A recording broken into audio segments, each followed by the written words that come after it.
Hi guys, ഈ രാവിലെ തന്നെ ഞാൻ എങ്ങോട്ടായി നടക്കുന്നതെന്ന് വെച്ചാൽ എൻ്റെ ഒരു കൂട്ടുകാരൻ്റെ വീട്ടിലോട്ട് പോവാം. കാര്യം എന്തെന്ന് വെച്ചാൽ ഞാൻ ഇന്നാൾ ഹോസ്പിറ്റലിൽ പോയിട്ടില്ലായിരുന്നു. അപ്പോൾ അതിൻ്റെ റിസൾട്ടും കാര്യങ്ങളൊക്കെ ഇന്നാണ് കിട്ടുന്നത്. അപ്പോൾ അത് വാങ്ങാൻ വേണ്ടി അവനെയും കൂടെ കൂട്ടിന് കൊണ്ടുപോകാം. ഞാൻ ചെന്നപ്പോൾ തന്നെ ഇവർ റെഡി ആയിട്ട് നിൽപ്പുണ്ടായിരുന്നു. അതുകൊണ്ട് വലിയ സമയമൊന്നും പോയില്ല. അപ്പോൾ തന്നെ ഞങ്ങൾ അവിടെ നിന്ന് ഇറങ്ങി. അവിടുന്ന് കുറച്ചങ്ങോട്ട് ചെന്നതും ഓർക്കാപ്പുറത്തൊരു മഴ അങ്ങ് പെയ്തു. പിന്നെ തൊട്ടടുത്ത് കണ്ടൊരു ചായക്കടയിലോട്ട് കയറി അവിടുന്ന് 2 ചായയും കുടിച്ച് മഴ തോരുന്നതും കാത്ത് നിൽക്കുമായിരുന്നു. മഴയൊക്കെ തോർന്ന് പെട്ടെന്ന് തന്നെ നമ്മൾ ഹോസ്പിറ്റലിലെത്തി. അവിടുന്ന് റിസൾട്ടും വാങ്ങിച്ചിട്ട് നേരെ ഫാർമസി പോയി മരുന്നൊക്കെ വാങ്ങിച്ചിട്ട് പെട്ടെന്ന് തന്നെ അവിടെ നിന്ന് ഇറങ്ങി. ഹോസ്പിറ്റലിൽ നിന്ന് ഇറങ്ങി നേരെ പോയത് തൊട്ടടുത്തൊരു ഹോട്ടലിലോട്ടാണ്. നല്ല വിശപ്പുള്ളതുകൊണ്ട് 2 മസാല ദോശ ഇറങ്ങി. അത് കഴിച്ചപ്പോഴാണ് കുറച്ച് എനർജിയൊക്കെ കിട്ടിയത്.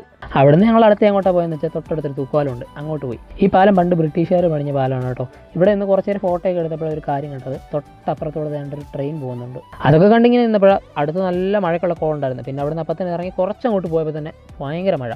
പിന്നെ ഒരു കടയുടെ സൈഡിൽ കയറി നിന്നു. പിന്നെ വീട് കിടക്കാറായപ്പോൾ തൊട്ടക്കറുത്ത് മലയിലോട്ടൊക്കെ ഫുള്ള് കോട കയറി കിടക്കുമായിരുന്നു. പിന്നെ അതൊക്കെ നോക്കി നേരെ വീട്ടിലെത്തി.